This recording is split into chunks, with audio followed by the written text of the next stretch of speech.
तो आज के इस वीडियो में हम मगध महाजनपद के उत्कर्ष के बारे में पढ़ेंगे। इससे पिछली वीडियो में मैंने आपको 16 महाजनपदों की राजधानी और उनकी भौगोलिक स्थिति के बारे में बताया था। अगर आपने वो वीडियो नहीं देखी तो हिस्ट्री की प्लेलिस्ट में जाकर जरूर देख लेना। आज हम मगध महाजनपद के बारे में पढ़ेंगे। इससे एक ना एक प्रश्न आपकी परीक्षा में पूछा ही जाता है, चाहे आप किसी भी परीक्षा की तैयारी कर रहे हो। मगध महाजनपद आपके लिए वेरी वेरी इंपॉर्टेंट है। तो पहले हम इस टॉपिक को पढ़ेंगे, कहानी की तरह समझेंगे और लास्ट में प्रीवियस ईयर क्वेश्चन भी कवर करेंगे। तो पहले आप वीडियो को कहानी की तरह सुनना और लास्ट में प्रीवियस ईयर क्वेश्चन जरूर अटेम्प्ट करना। तो चलिए बिना देरी किए हुए वीडियो को शुरू करते हैं।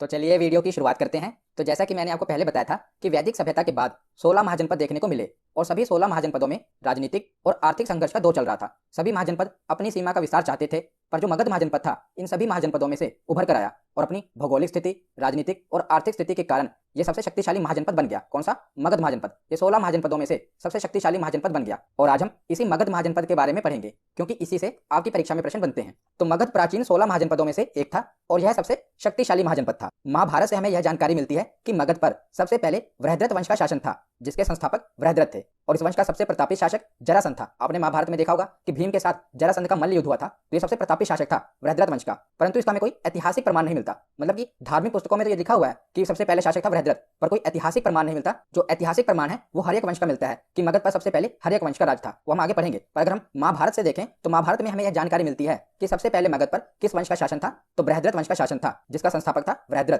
और सबसे प्रतापी शासक था जरासंध। तो मगध मैंने आपको बताया कि सबसे शक्तिशाली महाजनपद बन गया। तो मगध सबसे शक्तिशाली महाजनपद क्यों बन गया, इसके कुछ प्रमुख कारण देख लेते हैं। तो सबसे पहला कारण है विस्तृत उपजाऊ मैदान। तो जो मगध महाजनपद था इसकी जो भौगोलिक स्थिति थी ये नदियों से घिरा हुआ था। गंगा नदी, सोन नदी, गंडक नदी, इन नदियों से घिरा हुआ था। तो जो वहां की जो जमीन थी वो काफी उपजाऊ थी, विस्तृत उपजाऊ मैदान था। दूसरा है प्राकृतिक सुरक्षा। तो जो मगध महाजनपद था इसकी भौगोलिक स्थिति ऐसी थी कि इसे प्राकृतिक सुरक्षा मिलती थी। कैसे? इसके दक्षिण में विंध्याचल पर्वत था, उत्तर में देखा जाए तो गंगा नदी थी, पूर्व में देखा जाए तो फाल्गु जैसी नदियां थी और पश्चिम में सोन नदी थी। मतलब कि नदियों से घिरा हुआ था और दक्षिण में पर्वतों से घिरा हुआ था, जिस कारण इसे एक प्राकृतिक सुरक्षा मिलती थी। और तीसरा कारण है खनिज संसाधनों की उपलब्धता, जिस कारण मगध महाजनपद और तेजी से शक्तिशाली बना। चौथा कारण है व्यापार में वृद्धि। हमने पढ़ा है कि यहाँ की जमीन काफी उपजाऊ थी तो कृषि की पैदावार काफी होती थी, तो दूसरे महाजनपदों में भी इसका व्यापार होता था, तो व्यापार में वृद्धि भी इसका प्रमुख कारण है। पांचवा कारण है वन क्षेत्र तथा हाथियों की उपलब्धता। तो उस समय मगध महाजनपद में सबसे ज्यादा हाथी हुआ करते थे, क्योंकि वहां के वनों में हाथी पाए जाते थे, तो सबसे ज्यादा मगध महाजनपद में हाथियों की उपलब्धता होती थी। छठा कारण है कृषि में लोहे का उपयोग, जिसके कारण की कृषि और तेजी से आगे बढ़ी। धान की रोपाई की पद्धति का विकास। तो जैसा कि हमने पढ़ा कि जो मगध महाजनपद है ये नदियों से घिरा हुआ था और धान को पानी की जरूरत होती है, तो धान की रोपाई की पद्धति का विकास भी मगध महाजनपद में हुआ था, जिस कारण मगध महाजनपद सबसे शक्तिशाली महाजनपद बन गया। क्योंकि आप देख ही रहे हैं कि यहाँ की जमीन उपजाऊ होने के कारण, व्यापार अच्छा होने के कारण आर्थिक स्थिति का भी विकास हुआ और प्राकृतिक सुरक्षा के कारण ये हमलों से भी बचा, जिस कारण यहाँ पर राजनीतिक स्थिरता भी रही, जिस कारण मगध महाजनपद सबसे शक्तिशाली महाजनपद बन गया। तो ऐतिहासिक प्रमाणों के अनुसार मगध महाजनपद पर कुल 7 राजवंशों ने शासन किया। हमने पीछे देखा था कि महाभारत में हमें यह प्रमाण मिलता है कि सबसे पहले वृहद्रथ वंश ने शासन किया, पर अगर हम ऐतिहासिक प्रमाणों पर चले तो सबसे पहले किस वंश ने शासन किया? हर्यक वंश ने। कुल 7 राजवंशों ने शासन किया था। ये आपको याद होने चाहिए कि किन किन राजवंशों ने शासन किया था। आज हम ऊपर वाले 3 यानी कि हर्यक वंश, शिशुनाग वंश और नंद वंश के बारे में पढ़ेंगे, तो आपको क्रम से याद होना चाहिए। तो इसकी एक ट्रिक है, हो सकता है आपने पढ़ी हो, हसीन माशूक सात। क्या है? हसीन माशूक सात। ये इसकी ट्रिक है जिससे आपको क्रम में याद रहेगा कि मगध महाजनपद पर किस किस वंश का अधिकार रहा। तो सबसे पहले मगध महाजनपद पर हर्यक वंश ने शासन किया, दूसरे नंबर पर शिशुनाग वंश ने शासन किया, तीसरे नंबर पर नंद वंश ने शासन किया, चौथे नंबर पर मौर्य वंश ने शासन किया, पांचवें नंबर पर शुंग वंश ने शासन किया, छठे नंबर पर कण्व वंश ने शासन किया और सातवें नंबर पर सातवाहन वंश ने शासन किया। तो ये क्रम वाइज है, आपको याद होना चाहिए। जनपद एक ही है मगध महाजनपद, पर मगध महाजनपद पर अलग अलग समय पर इन 7 राजवंशों ने शासन किया। तो इन सभी वंशों ने मगध महाजनपद पर शासन किया अलग अलग समय पर सबसे पहले हर्यक वंश ने शासन किया। तो हर्यक वंश में भी अलग अलग राजा हुए होंगे, इनका एक वंश चला होगा, उसके बाद अगला वंश आया होगा शिशुनाग वंश, तो इनके अलग अलग राजा हुए। तो सबसे पहले देखते हैं हर्यक वंश। आज के इस वीडियो में हम हर्यक वंश, शिशुनाग वंश और नंद वंश, इन तीनों वंशों को कवर करेंगे। तो शुरुआत करते हैं हर्यक वंश से। तो हर्यक वंश को शुरू करने से पहले हम देख लेते हैं कि हर्यक वंश में किन किन राजाओं ने शासन किया। तो सबसे पहले आपको याद होना चाहिए कि मगध महाजनपद में कितने राजवंशों ने शासन किया? 7 राजवंशों ने। सबसे पहला है हर्यक वंश। तो हर्यक वंश में 4 राजाओं ने शासन किया। तो 544 ईसा पूर्व से लेकर 412 ईसा पूर्व तक हर्यक वंश का शासन रहा। तो सबसे पहले इसके राजा बने बिंबिसार। तो बिंबिसार के बाद उनका पुत्र बना राजा अजातशत्रु, अजातशत्रु के बाद उदयन बने राजा और उदयन के बाद नागदशक। ये 4 राजा थे हर्यक वंश के। और नागदशक के बाद अगला वंश शिशुनाग वंश की स्थापना हुई। तो हर्यक वंश में कितने राजा थे? 4, बिंबिसार, अजातशत्रु, उदयन और नागदशक। अब हम इन राजाओं के बारे में पढ़ते हैं। तो शुरुआत हम करते हैं बिंबिसार से। तो बिंबिसार ने 544 ईसा पूर्व से लेकर 492 ईसा पूर्व तक शासन किया। तो बिंबिसार ने ही हर्यक वंश की स्थापना की। सबसे पहले मगध महाजनपद पर किस वंश ने शासन किया? हर्यक वंश ने शासन किया। तो हर्यक वंश की स्थापना किसने की थी? बिंबिसार ने की थी। बिंबिसार को ही हर्यक वंश का संस्थापक माना जाता है। इसने अपनी प्रारंभिक राजधानी गिरिब्रज को बनाया, पर बाद में इसने राजगृह को अपनी राजधानी बनाया। पहले किसको बनाया था? गिरिब्रज को, और बाद में राजगृह को अपनी राजधानी बना दिया। राजगृह का मतलब है राजाओं का रहने का ग्रह, जहां पर राजा रहते हैं। तो बिंबिसार ने अपनी राजधानी राजगृह को बनाया था। और बिंबिसार ने विवाह के माध्यम से दहेज के रूप में लिए गए क्षेत्र से अपने साम्राज्य का विस्तार किया। वेरी इंपॉर्टेंट, कई बार एग्जाम में पूछा गया है कि किस शासक ने दहेज के रूप में लिए गए क्षेत्र से अपने साम्राज्य का विस्तार किया, तो था बिंबिसार। तो बिंबिसार क्या करता था, जिससे इसको अपने मैत्रीपूर्ण संबंध बनाने होते थे ना, जो उनकी राजकुमारियों से विवाह कर लेता था, तो उसके बाद क्या करता था, उनके साम्राज्य को अपने में मिला लेता था, नहीं तो उनसे अपने मैत्रीपूर्ण संबंध बना लेता था। तो बिंबिसार ने 3 विवाह किए थे। सबसे पहला विवाह कौशल राज की पुत्री और प्रसेनजीत की बहन महाकौशला देवी से किया था। इस विवाह से बिंबिसार को दहेज में काशी प्रांत मिला। तो मगध के बाद इसने, ये देख रहे हैं आप, काशी, इसको भी अपने साम्राज्य में मिला लिया, दहेज में से मिला था। तो ये होगा पहला विवाह।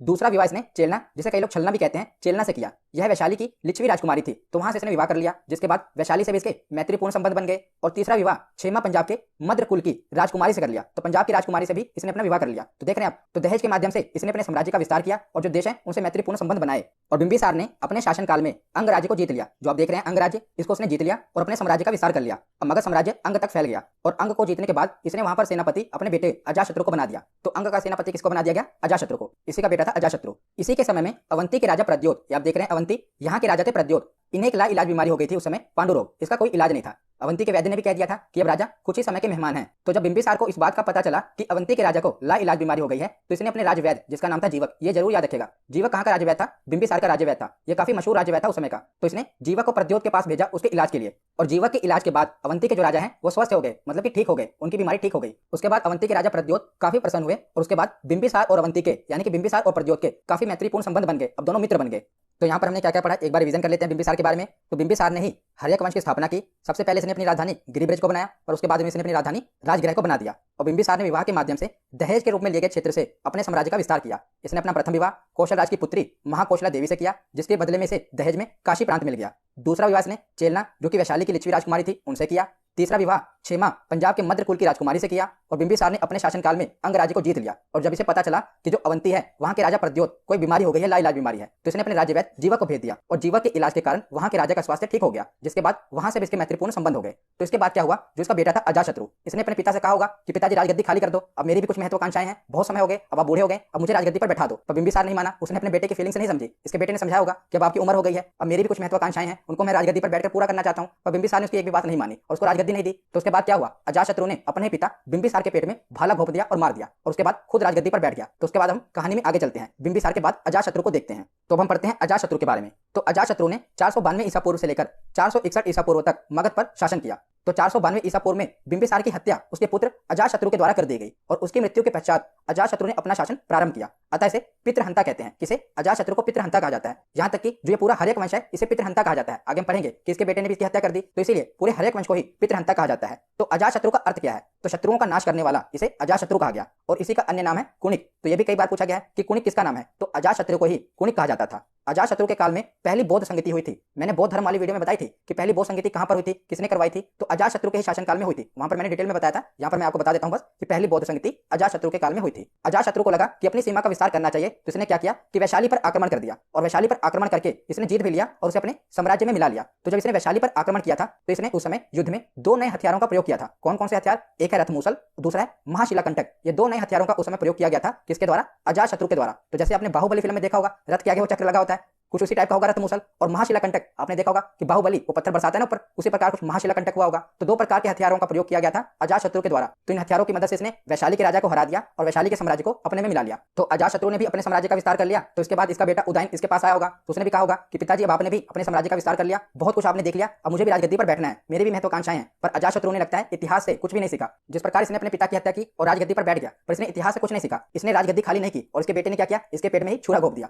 और छुरा घोंपने के बाद वो भी इसी की तरह राजगद्दी पर बैठ गया। तो इसने अपने पिता की हत्या की थी अजातशत्रु ने, बिंबिसार की, और अजातशत्रु के बेटे उदयन ने अजातशत्रु की हत्या कर दी और उसके बाद वो राजगद्दी पर बैठ गया। तो आगे हम चलते हैं और उदयन के बारे में पढ़ते हैं। तो इसे उदयन और उदयन कहा जाता है। तो 461 ईसा पूर्व से लेकर 445 ईसा पूर्व तक उदयन का शासन रहा। इसने भी अपने पिता की हत्या की थी, इसीलिए इसे भी पितृहंता कहा जाता है। इसने क्या किया कि गंगा और सोन नदी के संगम के समीप एक शहर की स्थापना की, जिसका नाम इसने पाटलिपुत्र रखा, जिसे आज पटना कहा जाता है। और इसने राजगृह से राजधानी बदलकर पाटलिपुत्र को अपनी राजधानी बनाया। वेरी वेरी इंपॉर्टेंट, ना जाने कितनी बार एग्जाम में पूछा गया है कि पाटलिपुत्र को सबसे पहले किसने अपनी राजधानी बनाया था, तो उदयन ने सबसे पहले पाटलिपुत्र को अपनी राजधानी बनाया था, क्योंकि पाटलिपुत्र की स्थापना ही इसने की थी और सबसे पहले इसने ही पाटलिपुत्र को अपनी राजधानी बनाया था। याद रखिएगा, बहुत बार एग्जाम में पूछा गया है। तो उदयन ने इतिहास से सीख ली थी। इसने अपने बेटे को कह दिया होगा कि जब भी तुझे लगे राजगद्दी पर बैठना है, मुझे बता देना, मारना मत, मैं समझता हूं कि तुझे राजगद्दी पर बैठना है, मैं तुझे राज्य दे दूंगा। तो उदयन की हत्या इसके बेटे ने नहीं की थी। इसने अपने बेटे को अपना राज्य सौंप दिया था, उसका नाम था नागदशक। तो नागदशक मगध का अगला शासक बना, परंतु जो नागदशक था एक अयोग्य शासक था, मतलब कि इतना शूरवीर नहीं था। तो उसके ही सेनापति शिशुनाग ने इसकी हत्या कर दी। इसका सेनापति था किसका? नागदशक का सेनापति था शिशुनाग। इसने अपने ही राजा की हत्या कर दी और हत्या करने के बाद एक नए वंश की स्थापना की जिसका नाम था शिशुनाग वंश। तो शिशुनाग वंश क्यों था?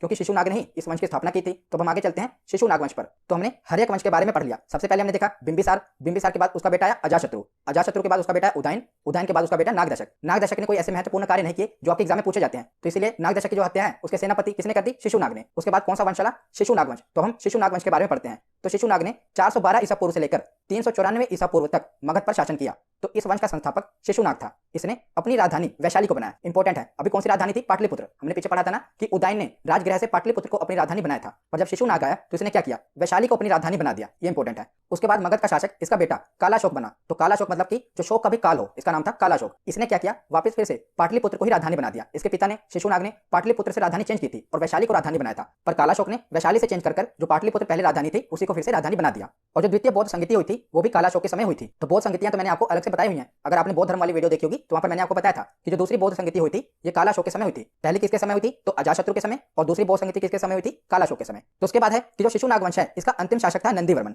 और नंदीवर्मन की हत्या किसने कर दी? महापद्मानंद ने। और यहीं से फिर एक नए वंश की शुरुआत होती है। तो शिशुनाग वंश में हमने क्या क्या पढ़ा कि शिशुनाग वंश की स्थापना की थी शिशुनाग ने, और इसने क्या किया कि राजधानी वैशाली को बना दिया। उसके बाद इसका बेटा कालाशोक मगध का शासक बना और उसने पाटलिपुत्र को वापस राजधानी बना दिया, और द्वितीय बौद्ध संगति भी इसी के समय हुई। उसके बाद जो शिशुनाग वंश था इसका अंतिम शासक बना नंदीवर्मन, और नंदीवर्मन की हत्या महापद्मानंद ने कर दी। और उसके बाद एक नए वंश की स्थापना हुई। कौन से वंश की स्थापना हुई? नंद वंश की स्थापना हुई। तब हम नंद वंश के बारे में पढ़ते हैं। तो महापद्मानंद 344 ईसा पूर्व से लेकर 326 ईसा पूर्व तक इसने मगध पर शासन किया।